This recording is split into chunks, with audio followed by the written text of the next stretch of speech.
ಗುರುಭವನಕ್ಕೆ ಗ್ರಹಣ ವಿಶೇಷ ಕಾರ್ಯಕ್ರಮಕ್ಕೆ ಸ್ವಾಗತ. ನಾನು ನಿಮ್ಮ MP ಮುದಾಳೆ. ಬಂಧುಗಳೇ, ತಮಗೆಲ್ಲ ಗೊತ್ತಿರುವ ಹಾಗೆ ಬೀದರ್ ಜಿಲ್ಲೆಯ ಜಿಲ್ಲಾಧಿಕಾರಿಗಳಾದ ಶಿಲ್ಪಾ ಶರ್ಮಾ ಮತ್ತು ಜಿಲ್ಲಾ ಉಸ್ತುವಾರಿ ಸಚಿವರಾಗಿರ್ತಕ್ಕಂಥ ಈಶ್ವರ್ ಖಂಡ್ರೆ, ಜಿಲ್ಲಾ ಪಂಚಾಯತ್ನ ಮುಖ್ಯ ಕಾರ್ಯನಿರ್ವಾಹಕ ಅಧಿಕಾರಿಗಳಾಗಿರ್ತಕ್ಕಂಥ ಡಾಕ್ಟರ್ ಗಿರೀಶ್ ಬೋದಾಲೆ ಅವರು ಈ ಸುದ್ದಿಯನ್ನ ನೋಡಲೇಬೇಕಾಗಿದೆ. ಯಾಕಂದ್ರೆ ಬೀದರ್ ನಗರದ ಹಳೆಯ ಜಿಲ್ಲಾಧಿಕಾರಿ ಕಚೇರಿಯ ಸಮೀಪ ಇರತಕ್ಕಂಥ BEO ಕಚೇರಿಯ ಸಭಾಂಗಣದಲ್ಲಿ ಗುರುಭವನವನ್ನ ನಿರ್ಮಾಣ ಮಾಡಲಾಗಿದೆ. ಅದಕ್ಕ ಇವತ್ತು ಗ್ರಹಣ ಹಿಡಿದುಕೊಂಡಿದೆ. ಯಾಕಂದ್ರೆ ಇದು 1993ರಲ್ಲಿ ಅಂದಿನ ಜಿಲ್ಲಾ ಉಸ್ತುವಾರಿ ಸಚಿವರಾಗಿರ್ತಕ್ಕಂಥ ಈಶ್ವರ್ ಖಂಡ್ರೆ ಅವರ ತಂದೆ ಭೀಮಣ್ಣ ಖಂಡ್ರೆ ಅವರು ಬೀದರ್ ಜಿಲ್ಲಾ ಉಸ್ತುವಾರಿ ಸಚಿವರಾಗಿದ್ದರು.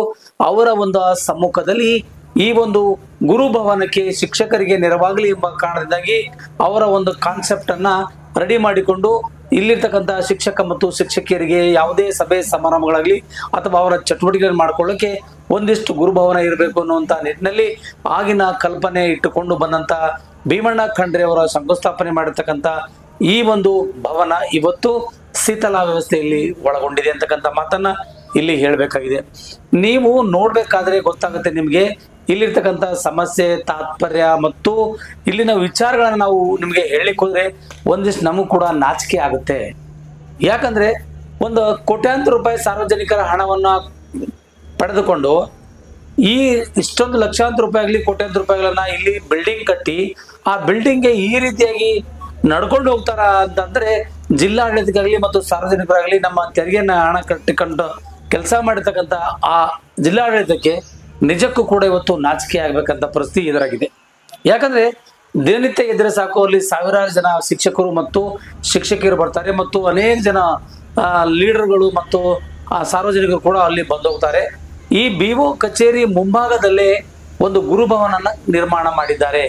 ಇದಕ್ಕೆ 2006ರಲ್ಲಿ ಆಗಿನ ಜಿಲ್ಲಾ ಪಂಚಾಯತ್ನ ಮುಖ್ಯ ಕಾರ್ಯನಿರ್ವಾಹಕ ಅಧಿಕಾರಿಯಾದ ರವೀನ್ ನಾಗ್ ಸಿಂಗ್ ಅವರು ಈ ಒಂದು ಕಾರ್ಯಕ್ರಮ ವಹಿಸಿಕೊಂಡಿದ್ರು. ಅದರ ಜೊತೆಯಾಗಿ ಮಲ್ಲಿಕಾರ್ಜುನ್ ಖರ್ಗೆ ಅವರು ಗೃಹ ಮಂತ್ರಿಯಾಗಿದ್ರು.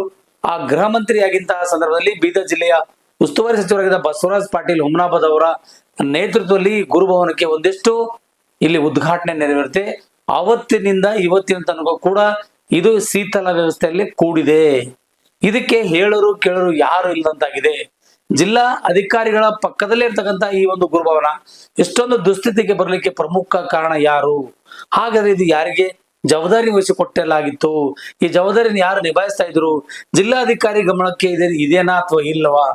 ಯಾಕಂದ್ರೆ ಈಗಾಗಲೇ ಜಿಲ್ಲಾಧಿಕಾರಿ ಭವನವನ್ನ ನಿರ್ಮಾಣ ಮಾಡ್ಲಿಕ್ಕೆ ಅನೇಕ ಕಡೆ ಆಫೀಸ್ಗಳನ್ನ ಬದಲಾವಣೆ ಮಾಡಿದ್ದಾರೆ.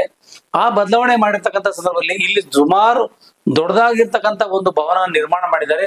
ಅದು ಕೋಟ್ಯಾಂತರ ರೂಪಾಯಿ ಖರ್ಚು ಮಾಡಿ ಆ ಕೋಟ್ಯಾಂತರ ರೂಪಾಯಿ ಖರ್ಚು ಮಾಡಿಕೊಂಡು ಇವತ್ತು ಯಾವ ಸ್ಥಿತಿಗೆ ಬಂದು ನಿಂತಿದೆ ಅನ್ನೋದು ನಿಮ್ಗೆ ಇಲ್ಲಿ ನಾವು ತೋರಿಸಬೇಕಾಗಿದೆ. ಮಾನ್ಯ ಜಿಲ್ಲಾಧಿಕಾರಿಗಳಾದ ಶಿಲ್ಪಾ ಶರ್ಮಾ ಅವರೇ ಮತ್ತು ನಮ್ಮ ಜಿಲ್ಲಾ ಪಂಚಾಯತ್ನ ಮುಖ್ಯ ಕಾರ್ಯನಿರ್ವಾಹಕ ಅಧಿಕಾರಿಗಳಾದ ಡಾಕ್ಟರ್ ಗಿರೀಶ್ ಬೋದಾಲೆ ಅವರೇ ಮತ್ತು ಜಿಲ್ಲಾ ಉಸ್ತುವಾರಿ ಸಚಿವರಾಗಿರ್ತಕ್ಕಂಥ ಈಶ್ವರ್ ಖಂಡ್ರೆ ಅವರೇ, ಈಶ್ವರ್ ಖಂಡ್ರೆ ಅವರಿಗೆ ಯಾಕೆ ಈ ಗಮನಕ್ಕೆ ನಾವು ತರ್ತಾ ಇದೀವಿ ಅಂದ್ರೆ, ನಿಮ್ಮ ತಂದೆಯವರಾಗಿರ್ತಕ್ಕಂಥ ಪೂಜ್ಯ ಶ್ರೀ ಭೀಮಣ್ಣ ಖಂಡ್ರೆ ಅವರ ಈ ಒಂದು ಅಮೃತಾಸ್ತ್ರದಿಂದ ಇಲ್ಲಿ ಶಂಕುಸ್ಥಾಪನೆ ನೆರವೇರಿಸತಕ್ಕಂಥ ಈ ಒಂದು ಬೃಹತ್ತಾದಂತಹ ಕಟ್ಟಡವನ್ನ ಇವತ್ತು ಯಾವ ಸ್ಥಿತಿಗೆ ಬಂದು ನಿಂತುಕೊಂಡಿದೆ. ಇದು ಬೀದರ್ ನಗರದ ಹೃದಯ ಭಾಗದಲ್ಲಿರ್ತಕ್ಕಂಥ ಒಂದು ಸ್ಥಳದಲ್ಲಿದೆ. ಆದರೆ ಇಲ್ಲಿ ಯಾರು ಕೂಡ ಕಣ್ಣೆತ್ತು ನೋಡುವಂತಹ ನಿಟ್ಟಿನಲ್ಲಿ ಕೆಲಸ ಮಾಡ್ತಾ ಇಲ್ಲ. ಜಿಲ್ಲಾ ಅಧಿಕಾರಿಗಳಾಗಿರ್ಬೋದು, ಜಿಲ್ಲಾ ಪಂಚಾಯತ್ನ ಮುಖ್ಯ ಕಾರ್ಯನಿರ್ವಾಹಕ ಅಧಿಕಾರಿಗಳಾಗಿರ್ಬೋದು, ಅನೇಕ ಜನ ಖಜಾನೆ ಆಫೀಸ್ ಕೂಡ ಅಲ್ಲೇ ಇದೆ. ಸುಮಾರು ಜನ ಆಫೀಸರ್ಸ್ ಕೂಡ ಎಲ್ಲ ಬರ್ತಾರೆ. ಅಲ್ಲಿ ನೋಡದೆ ಅಲ್ಲಿ ಹಾವು ಚೇಳು ಎಲ್ಲ ಸೇರ್ಕೊಂಡಿದ್ದಾವೆ.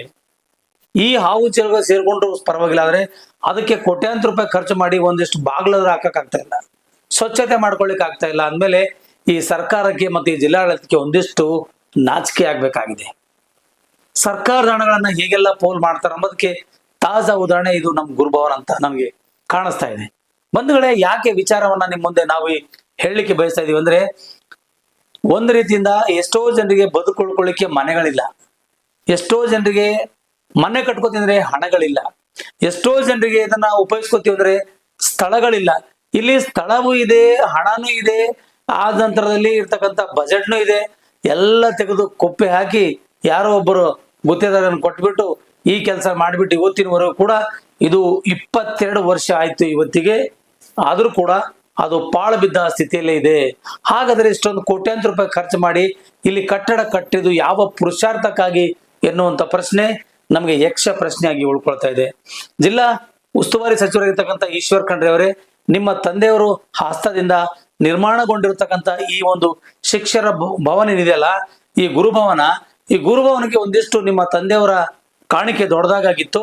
ಕನಿಷ್ಠ ಸೌಜನ್ಯಕ್ಕಾದ್ರೂ ನಿಮ್ಮ ತಂದೆಯವರು ಹೆಸರು ಅಚ್ಚರಿಯಾಗಿ ಉಳಿಯೋ ರೀತಿಯಲ್ಲಿ ಈ ಗುರುಭವನಕ್ಕೆ ಒಂದಿಷ್ಟು ಕಾಯಕಲ್ಪ ಮಾಡಿ ಒಂದಿಷ್ಟು ದುರಸ್ತಿ ವ್ಯವಸ್ಥೆ ಮಾಡಿಸಿ ಶೀಘ್ರದಲ್ಲಿ ಇದಕ್ಕೊಂದು ವ್ಯವಸ್ಥೆಗಳನ್ನ ಮಾಡ್ತೀರಾ ಅಂತಕ್ಕಂಥ ನಂಬಿಕೆ ನಾರಂಜ ಎಕ್ಸ್ಪ್ರೆಸ್ ಸುದ್ದಿವಾಹಿನಿ ಇಟ್ಟುಕೊಂಡಿದೆ. ಸಂಬಂಧಪಟ್ಟಂತ ಅಧಿಕಾರಿಗಳಿಗೆ ಕೂಡಲೇ ತಾವು ಅವರನ್ನ ಮಾತಾಡಿಸಿ ಅಲ್ಲಿರ್ತಕ್ಕಂಥ ಗುರುಭವನ ಸ್ವಚ್ಛಗೊಳಿಸಲು ನಾರಂಜ ಎಕ್ಸ್ಪ್ರೆಸ್ ಸುದ್ದಿವಾಹಿನಿಯು ನಿಮಗೆ ನಾವು ಮನವಿ ಕೂಡ ಮಾಡ್ತಾ ಇದೀವಿ. ಯಾಕಂದ್ರೆ ನಿಮ್ಮ ತಂದೆಯವರಾಗಿರ್ತಕ್ಕಂಥ ಭೀಮಣ್ಣ ಖಂಡ್ರೆ ಅವರು ಸಾರಿಗೆ ಸಚಿವರಾದಂತಹ ಸಂದರ್ಭದಲ್ಲಿ ಈ ಶಿಕ್ಷಕ ಮತ್ತು ಶಿಕ್ಷಕರಿಗೆ ಯಾವುದೇ ರೀತಿಯ ತೊಂದರೆ ಆಗಬಾರ್ದು, ಅವ್ರು ಕೂತ್ಕೊಳ್ಳಿಕ್ಕೆ ಒಂದಿಷ್ಟು ಜಾಗ ವ್ಯವಸ್ಥೆ ಮಾಡ್ಕೊಡ್ಬೇಕು, ಅವ್ರಿಗೊಂದಿಷ್ಟು ಸೂರುಗಳನ್ನ ರೆಡಿ ಮಾಡ್ಕೊಡ್ಬೇಕು, ಸಭೆ ಸಮಾರಂಭ ಮಾಡ್ಕೊಳ್ಳಿಕ್ಕೆ ಅಂತಕ್ಕಂಥ ವಿಚಾರ ಇಟ್ಟುಕೊಂಡು ನಿಮ್ಮ ತಂದೆಯವರು ಹಾಕೊಟ್ಟಂತ ಒಂದು ನೀಲಿ ನಕ್ಷೆನ ಇವತ್ತು ಯಾವ ಹಾಳು ಬಿದ್ದ ಪಾಳು ಬಿದ್ದ ಒಂದು ಭವನ ಆಗೋಗಿದೆ. ಅದನ್ನ ನೀವು ಇವತ್ತಾದ್ರ ಅಥವಾ ನಾಳೆದ್ರ ಈ ಸುದ್ದಿ ನೋಡಿದ್ರೆ ದಯವಿಟ್ಟು ಕೂಡಲೇ ಜಿಲ್ಲಾಧಿಕಾರಿಗಳಿಗೆ ಅಥವಾ ಜಿಲ್ಲಾ ಪಂಚಾಯತ್ನ ಮುಖ್ಯ ಅಧಿಕಾರಿಗಳಿಗೆ ಇಲ್ಲ BO ಆಫೀಸ್ ಆದಿಗೆ ಒಂದಿಷ್ಟು ಅವರನ್ನ ತರಾಟೆಗೆ ತೆಗೆದುಕೊಂಡು ಈ ತರ ದೊಡ್ಡ ದೊಡ್ಡ ಬಿಲ್ಡಿಂಗ್ ಗಳನ್ನು ಕೂಡ ಹಾಳು ಬಿದ್ದಿದ್ದಾವೆ, ಪಾಳು ಬಿದ್ದಿದ್ದಾವೆ, ಅದರಲ್ಲಿ ಹಾವು ಚೇಳು ಸೇರ್ತಾ ಇದೆ, ಕನಿಷ್ಠ ಸೌಜನ್ಯಕ್ಕಾದ್ರೂ ಒಂದಿಷ್ಟು ಬಳಕೆ ಆಗಂತ ರೀತಿಯಲ್ಲಿ ಕೆಲಸ ಮಾಡಿಕೊಟ್ರೆ ಶಿಕ್ಷಕ ಮತ್ತು ಶಿಕ್ಷಕರಿಗೆ ಒಂದಿಷ್ಟು ಸಭೆ ಸಮಾರಂಭ ಮಾಡ್ಕೊಳ್ಳಿಕ್ಕೆ ಅನುಕೂಲ ಆಗ್ತಾ ಇತ್ತು. ಹಾಗಾದ್ರೆ ಇವರು ಬೇರೆ ಬೇರೆ ಸ್ಥಳಗಳಲ್ಲಿ ಹೋಗಿ ಸಭೆ ಸಮಾರಂಭ ಮಾಡೋದು, ಅಲ್ಲಿ ದುಡ್ಡು ವೆಚ್ಚ ಖರ್ಚು ಮಾಡೋದು ಯಾವ ಪುರುಷಾರ್ಥಕ್ಕಾಗಿ ಅಂತಕ್ಕಂಥ ಮಾತನ್ನ ನಾವು ನಿಮಗೆ ಕೇಳ್ತಾ ಇದ್ದೀವಿ. ಈಶ್ವರ್ ಖಂಡ್ರೆ ಅವರೇ, ನೀವು ಮನಸ್ಸು ಮಾಡಿದ್ರೆ ನಿಮ್ಮ ತಂದೆಯವರ ಹಸ್ತಕ್ಷೇಪ ಇರತಕ್ಕಂಥ ಈ ಗುರುಭವನಕ್ಕೆ ಒಂದಿಷ್ಟು ಕಾಯಕಲ್ಪ ಕಲ್ಪಿಸುವಂತ ಕೆಲಸ ನಿಮ್ಮಿಂದ ಆಗುತ್ತದೆ ಅಂತಕ್ಕಂಥ ಆಲೋಚನೆ ಕೂಡ ನಮ್ಮದಾಗಿದೆ. ದಯವಿಟ್ಟು ಈಶ್ವರ್ ಖಂಡ್ರೆ ಅವರು ಎಲ್ಲೇ ಇರಲಿ, ಹೇಗೆ ಇರಲಿ, ಅವರ ಅಭಿಮಾನಿಗಳಾಗಿರ್ಲಿ, ಯಾರೇ ಆಗಿರ್ಲಿ, ಜಿಲ್ಲಾಧಿಕಾರಿಗಳಿಗೆ ಹೇಳಿಸಿ ಇಲ್ಲಿ ಒಂದು ಶಿಕ್ಷಕರ ಭವನಕ್ಕೆ, ಈ ಗುರುಭವನಕ್ಕೆ ಒಂದಿಷ್ಟು ಶೀಘ್ರದಲ್ಲಿ ದುರಸ್ತಿ ಕಾರ್ಯ ಮಾಡಿ ಅಲ್ಲಿ ಸ್ವಚ್ಛತೆಯಾಗಿ ಇಟ್ಕೊಳ್ಳೋಕೆ ಒಂದಿಷ್ಟು ಅವಕಾಶ ಮಾಡಿಕೊಡ್ಬೇಕೆಂಬ ನಿಟ್ಟಿನಲ್ಲಿ ನಾರಂಜ ಎಕ್ಸ್ಪ್ರೆಸ್ ಸುದ್ದಿವಾಹಿನಿ ಒಂದು ಬೆಳಕು ಚೆಲ್ತಾ ಇದೆ.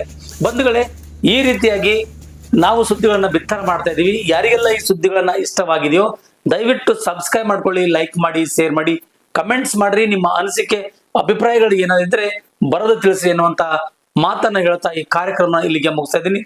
ಧನ್ಯವಾದಗಳು. ಮುಂದಿನ ಸುದ್ದಿಗಾಗಿ ಮತ್ತೆ ಬರ್ತೀನಿ. ಅಲ್ಲಿವರೆಗೂ ನಮಸ್ತೆ.